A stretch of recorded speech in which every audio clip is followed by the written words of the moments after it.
À mon tour, je voudrais féliciter les coprésidents du groupe Vert, en tout cas vous leur direz quand ils seront revenus, de cette délibération qui nous est présentée aujourd'hui et qui poursuit un objectif simple, en effet, permettre à des ménages modestes d'accéder à la propriété à Paris.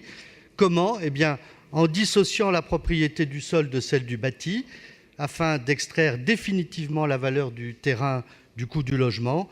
Les murs sont donc la propriété du ménage et le terrain, celle d'un organisme de foncier solidaire à but non lucratif. C'est très malin. Et ça constitue pour nous une réponse pragmatique à la crise de l'accession à la propriété à Paris à laquelle nous tenons tant. Car c'est vrai, Paris connaît une grave crise de l'accession à la propriété, avec des prix du marché du logement neuf entre 10 000 et 15 000 euros le mètre carré en 2015.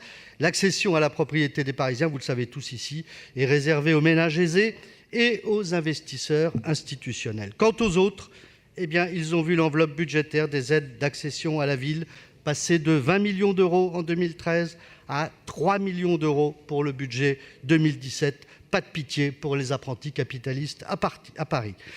La ville de Paris, en centrant sa politique du logement uniquement sur le logement locatif social, a totalement délaissé l'accession sociale à la propriété.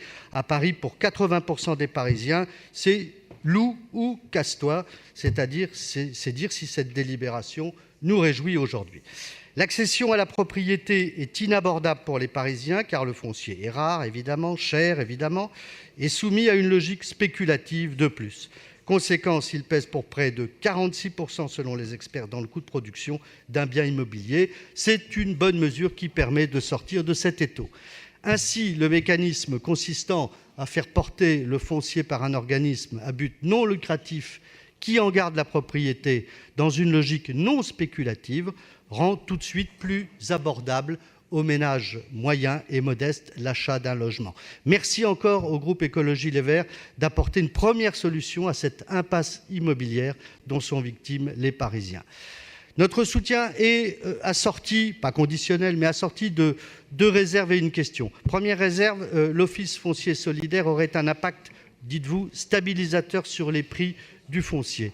C'est vrai pour les opérations qui relèvent de son ressort, mais à l'échelle macro, je doute que la portée du dispositif aille jusque-là. Deuxième réserve, vous parlez d'enjeux limités à Paris, mais c'est bien à l'échelle métropolitaine, voire régionale, que doit se projeter la stratégie foncière, ce qui n'empêche pas Paris de jouer un rôle moteur en la matière.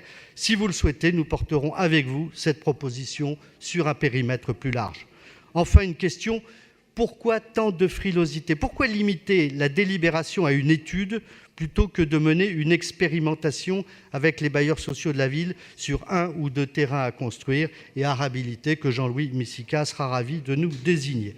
Les organismes HLM sont partie prenante et les retours d'expérience concluants. Alors, le temps de l'étude n'est-il pas déjà passé ? À quand l'action ? Mais quoi qu'il en soit, nous voterons cette délibération oxygène pour les futurs propriétaires. Je vous remercie. Merci, M. Azier.